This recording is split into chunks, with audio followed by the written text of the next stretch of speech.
Now, when most people think of being a good fashion designer, they think of things like product development, sewing skills. So recently I wanted to make a Q&A video on my channel because I haven't really done one of those for a while. So on Instagram, I put on my story for people to ask me fashion related questions.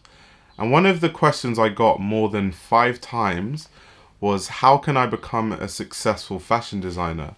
So in this video, I wanted to kind of answer this question, and this video will be in 2 parts. So in this video, I'm more going to talk about the marketing side of things, and in the next video, I'll more be talking about the business side of things. And now the main reason I want to talk about marketing and business over 2 videos is because I think when people think of being a good fashion designer, people automatically think of the things that fashion designers do.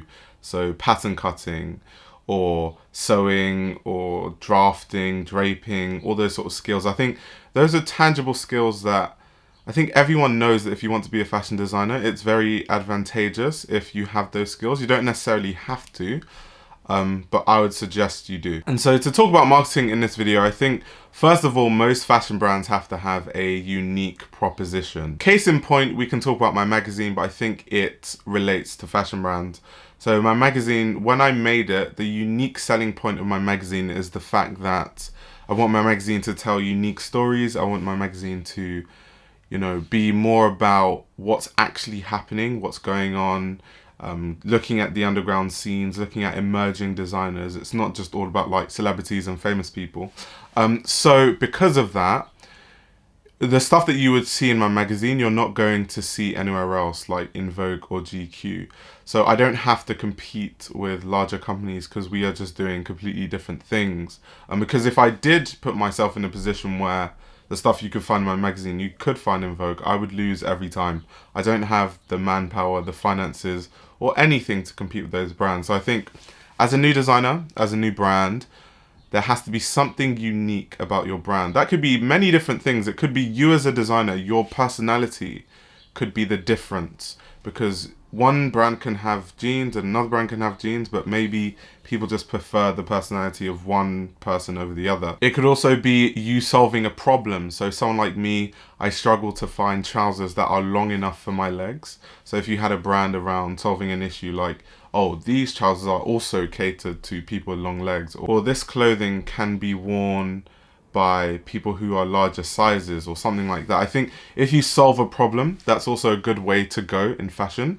But it could also be something not as simple, but as basic as just having very unique reference points. There are many reference points that a lot of designers still haven't explored, haven't used. And if you as a designer explore those ideas, that could be the unique thing about your brand. But I just think it's just so important to have something unique about your brand that sets you apart from the others. Otherwise, I think your brand is a recipe for disaster, because what happens if, okay, yes, you do have a successful year, but years later, there are so many brands that make such similar clothing to you, and people find that there's a brand that's cheaper than your brand, but it has the same quality of clothing, and they can get the same type of, t-shirt, hoodie, denim from another brand. That could be really, really detrimental to your brand. But if you made something and you're known for the originator of something, people are always going to go to you because you started something, you originated a design, or if you have a unique personality that people always come for. But if it's just around the clothing that isn't unique itself, I think that's a major problem that you don't want to have as someone who's trying to start a successful brand. One of the most important things about having a successful brand is also around the idea of building an audience. And I think back in the day, if I was making this video, it would be very hard to make because social media didn't exist. But ever since social media came, I think there are so many ways you can build an audience. It's almost like too easy. I've seen brands do very, very creative things on TikTok to like build their brand and sort of build an audience for their brand. I've seen people do it on YouTube. Just look at people like Keezy, look at people like Ken Ijima. There's many people who have started brands like Magnus Running, Sanjeev, there's a lot of them. And really successful brands because the YouTubers that have started brands, I'm talking about people like Keezy or Ken Ijima or Sanjeev, they've provided so much value to their audience, whether it's Keezy and talking about like the Bay Area and the fashion in the Bay Area or fashion history from that area, or Sanjeev in terms of style, or Ken Ijima in terms of like what's going on in Japan in terms of fashion. They provided so much value to their audience that I think when people buy those brands, yes, the brands are made really amazingly and the quality is high of all those brands, but I don't think that's the only reason why people are buying it. People are buying it because they have such a vested connection with these people because they provided so much value to them over the years. And that's one very strong way I've seen people build an audience in terms of a brand. Like I said, TikTok, Instagram, even Facebook is still very viable in terms of building a brand. And so if you want to start a brand and you're not utilizing any social media platform, I don't even know where to start in giving you advice, because that should be one of the first things that you do. And I know some really exceptional designers who do not sell well, and I don't think they don't sell well or their brands don't sell well because they're terrible designers, because like I said, I think they're amazing. I think the issue is they just don't have people that will buy into their brand, or they don't have an audience, or no one actually knows who they are. So you could be the best designer in the world, but if no one knows who you are, then who are you really going to sell to? And that's why building an audience is so amazing. It's just as important as working on your skills, because there's no point putting all your energy in being the best tailor in the world, because if people don't know who you are, it's really irrelevant.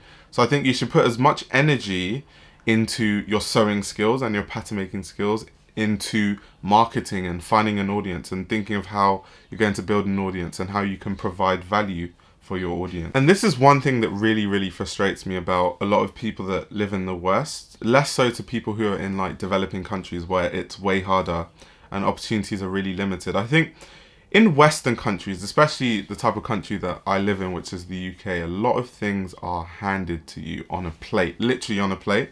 And it's just up to you to just take the plate and utilize it. But so many people don't do it in this country. And a good example I can give you is I'm Nigerian descent, and statistically, Nigerians do the best out of any minority group in terms of from country, not necessarily like black or Asian or white. This is more talking about minority by term of country.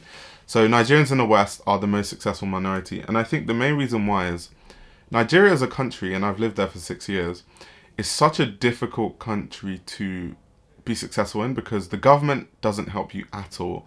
Everything's so hard, everything's so difficult. There are no opportunities. Like if you cannot afford to go to school, you're just never going to go to school. It's not like the UK where the government pays for everyone to go to school and you can even go to uni because you can get a student loan and stuff. In Nigeria, if you're from a poor family, you're just not going to go to school and there are no options for you.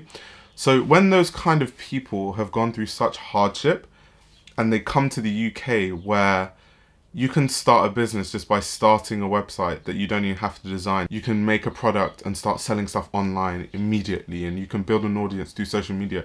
They're just thinking this is so easy. But it's crazy because I feel like people in the West are so plagued by opportunity that they don't even know what to do with it.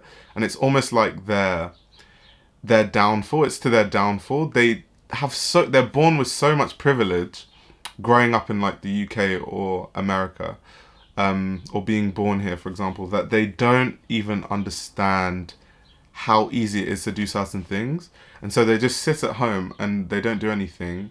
And they're like, how can I make a successful brand? Or it's like, well, have you started to build an audience? What are you doing actively? Are you working on your sewing skills?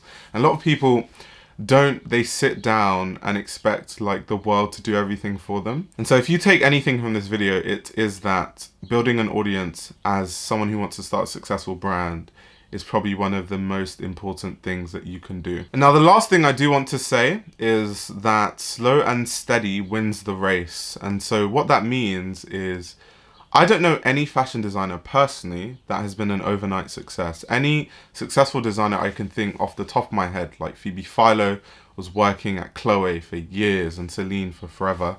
You have people like Eddie Slimane that went to fashion school, interned at so many brands like Margiela, started Vetements, then got the big break at Balenciaga. You have people like Virgil Abloh who worked under Kanye West, interned at Fendi, made all different brands before he started Off-White and eventually went to Louis Vuitton. So I don't actually know anyone who's an overnight success. Even people like Telfar, that people just think that Telfar just came from nowhere.